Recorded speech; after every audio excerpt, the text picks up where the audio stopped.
તો નમસ્કાર મિત્રો અત્યારે એક મુદ્દો જાગી રહ્યો છે જેમાં ચૌધરી સમાજ અને બીજા સમાજ વચ્ચે ઘર્ષણ થાય એવી બાબત છે કે એક ચૌધરી સમાજના કાકા છે તેમનું અપહરણ કરી દેવામાં આવ્યું હતું। તેમાં આ ભાઈએ એ કાકાને વળતો જવાબ આપ્યો છે। કાકા એવું કહી રહ્યા છે કે રબારી, દરબાર અને ઠાકોર આ ત્રણેય ફોલ્ડરિયા છે। તો શું ફોલ્ડરિયા છે કે નથી એ તમે વિડીયો જુઓ, તેમાં ભાઈ શું કહી રહ્યા છે એના પછી આપણે વાતચીત કરીએ। શું દરબાર, ઠાકોર અને રબારી ફોલ્ડરિયા છે? જવાબ આપવા માંગીએ છીએ।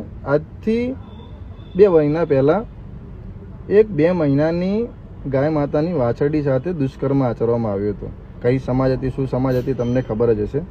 પણ અમે આવી રીતે કોઈને જગ જાહેરમાં એમ નહોતું કીધું કે ભાઈ આ સમાજે આવું કર્યું છે, બરોબર? કેમ કે આખા સમાજને આના અંદર ઇન્વોલ્વ ના કરી શકાય। અને તમે એમ કહો છો કે દરબાર, ઠાકોર ને રબારી ફોલ્ડરિયા છે?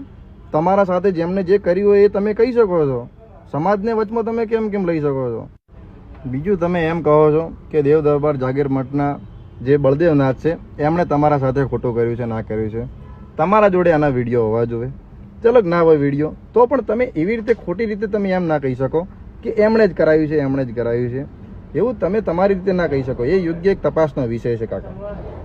તો મિત્રો ભાઈએ તેમને જોરદાર વળતો જવાબ આપ્યો છે કે તમે સમાજને કેમ વચમાં લાવો છો? શું તમને એવું લાગે છે કે દરબાર, ઠાકોર અને રબારી આ ત્રણે ફોલ્ડરિયા છે? તમે જે પણ વ્યક્તિગત તમારે હતી એ તમે વ્યક્તિઓને રાખો, તમે દરબાર, ઠાકોર અને રબારી આ ત્રણે સમાજને કેમ વચમાં લાવો છો? અને હમણાં 2 મહિના પહેલા 2 મહિનાની એક ગૌ માતાની વાછરડી હતી, તેની સાથે દુષ્કર્મ આચરવામાં આવ્યું હતું। એ કઈ સમાજનો હતો એ તો તમને ખબર જ હશે ને? તો અમે કેમ સમાજનું નામ નહોતું લીધું? એક જ વ્યક્તિ ઉપર એક કાર્યવાહી કરવામાં આવી હતી અને જેલમાં પૂરી દેવામાં આવ્યો હતો। અને બીજો આ ભાઈ એવું કહી રહ્યા છે કે કાકા તમે એમ કહી રહ્યા છો કે દેવ દરબાર જાગીર મઠના જાગીર જે બળદેવનાથ છે એમને તમારી સાથે ખોટું કર્યું છે। તો ખોટું કર્યું છે કે નથી કર્યું અને તેનું તમારી જોડે પ્રૂફ ક્યાં છે? તમે જે વાતચીત કરી રહ્યા છો તમે એવું કહો કે હું મરી જઈશ, તમે આમનું નામ નહીં લ્યો, તો કોઈ પણ વ્યક્તિ આમને એમ તો FIR ના લખી દે। અને યોગ્ય તપાસનો આ મુદ્દો છે, તેમાં પોલીસ તપાસ કરી રહી છે અને પોલીસ તપાસ કરશે, જે સાચું હશે અને સજા ભોગવવી પડશે।